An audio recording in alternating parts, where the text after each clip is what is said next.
फिलहाल बहावलपुर में जैश हेडक्वार्टर के हमले की ये तस्वीरें दिखा रहे हैं और हमारे साथ लगातार शिवांक मिश्रा, जिन्होंने ये तस्वीरें, शिवांक इन तस्वीरों को कैसे बताएंगे कि अब धू धू कर जलता हुआ बहावलपुर में आतंक का ये अड्डा जैश का हेडक्वार्टर है जिसको जला दिया गया सेना की ओर से।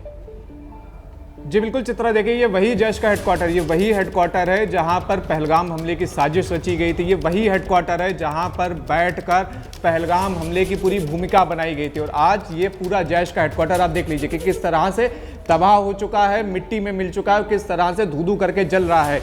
ये भी जानकारी मिल रही है, जो लोग वीडियो बना रहे हैं इसकी, वो ये दावा कर रहे हैं कि पूरा हेडक्वार्टर जैश का ध्वस्त हो गया है और जो लोग भीतर मौजूद थे वो भी मर चुके। तो देखिए ये स्थिति इस वक्त बताई जा रही है बहावलपुर में कि जैश का हेडक्वार्टर और मसूद अजहर का मदरसा, ये दोनों पूरी तरह से ध्वस्त हैं और जितने भी आतंकी भीतर मौजूद थे वो सभी लगातार मर चुके हैं इसमें।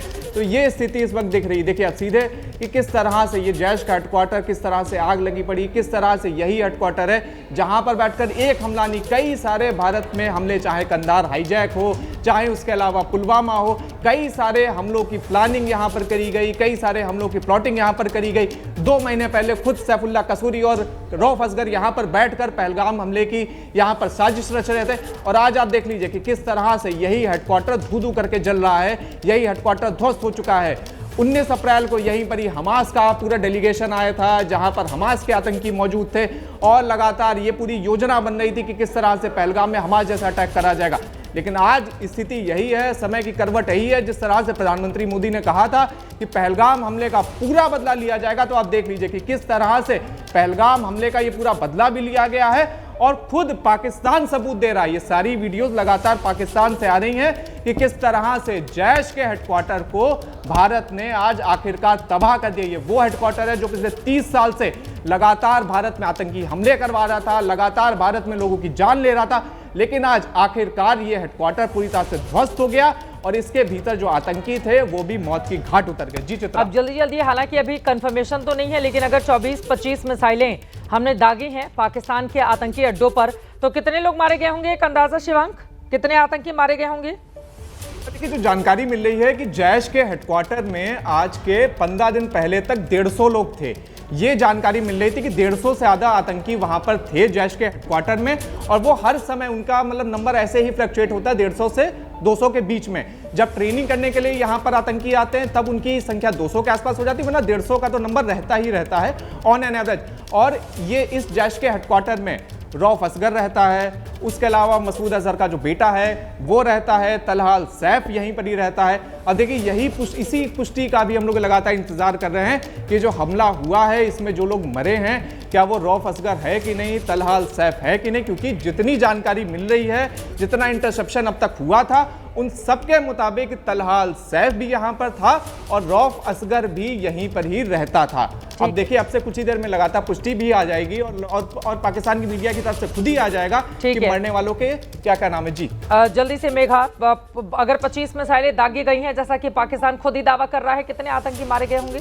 देखिए जिस तरीके से नीरज ने अभी ये जानकारी साझा करी है और मैं ये रीड करना चाहती हूँ, अभी जो 9 टारगेट हैं बहावलपुर में 2 अलग जगहों पर ये एयर स्ट्राइक्स की गई हैं। जैश ए मोहम्मद का हेडक्वार्टर एक और दूसरा एक और वहां पर लोकेशन है जहां पर स्ट्राइक किया गया है।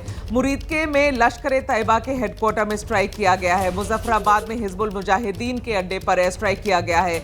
कोटली में टेरर कैंप था, गुलपुर में टेरर लॉन्च पैड था, भीवर में टेरर लॉन्च पैड था और चक अमूर में टेरर लॉन्च पैड था और सियालकोट में आतंकी कैंप था। तो आप समझिए जो लिस्ट नीरज ने अभी डाली है, जो हम सब देख रहे हैं और ये जानकारी हम अपने दर्शकों तक ले जा रहे हैं, आप समझिए ये 9 अलग लोकेशन और हर एक लोकेशन पर पिछले 10 दिनों से, जब से ये हमला हुआ है पहलगाम में, तब से वहां के जो आतंकी, या तो वो टेरर लॉन्च पैड है या टेरर कैंप है, जो आतंकी उस जगह पर थे वो या तो वो छिप गए थे वहीं बंकरों में, या वहां पर उनकी ट्रेनिंग और भी चालू हो गई थी। थी ज्यादा, तो ये लोग थे वहां पर। ऐसा नहीं है कि ये खाली खाली जगह थे जहां पर इंडिया ने स्ट्राइक किया। इंडिया ने तभी स्ट्राइक किया है जब उन्हें पता है कि जिन लोगों को वो ढूंढ रहे थे और ये आतंकी जो पहलगाम में आए थे उनके आकाओं को ढूंढ रहे थे, वो सब इन्हीं लोकेशंस पे थे चित्रा। ये लोग इन 9 लोकेशंस पे थे, इसीलिए ये 9 लोकेशंस को टारगेट किया गया है। देखिए, सवाल बहुत उठाए जाएंगे,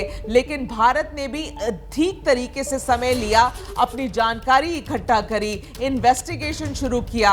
एनआईए की इन्वेस्टिगेशन में सारी बातें निकल के आई हैं कि ये टेरर कैंप्स है जहां से शायद आतंकियों को भेजा गया था। पहलगाम, जहां पर कि उनके हैंडलर्स बैठे हुए हैं, जहां पर कि वो स्ट्रैटेजिस्ट बैठे हुए हैं जिन्होंने ये पूरी रची है।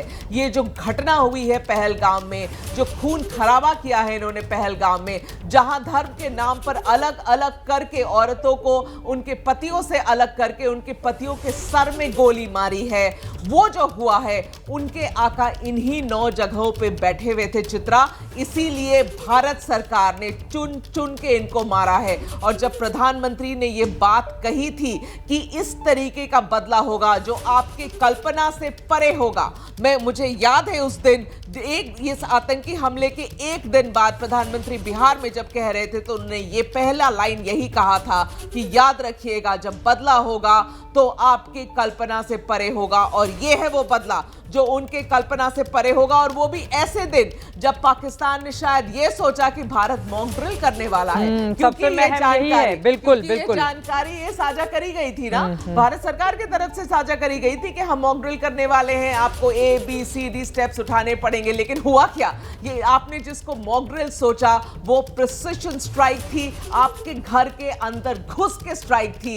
और ये स्ट्राइक के विजुअल्स जो हम सामने देख रहे हैं चित्रा, इसका आंकलन, इसका मुआयना तो आप कल ही समझ पाएंगे कि कितने आतंकी इसमें ढेर हुए हैं। लेकिन मैं आपको एक बात पक्का बता सकती हूं अभी चित्रा, कि ये नंबर्स बहुत ज्यादा होंगे। और जिस तरीके की स्ट्राइक्स हुई है ना, ऐसा थोड़ी है कि ऊपर वाले स्ट्रक्चर्स ही सिर्फ गए हैं, जो बंकर्स थे वहां पर, तो आप समझिए कि जिस तरीके की मिसाइल्स यूज की गई हैं और जिस तरीके की वेपन्स यूज करी गई है यहां पर, वो उस वहां तक भी जरूर पहुंची होंगी चित्रा, अगर ये छिपे होंगे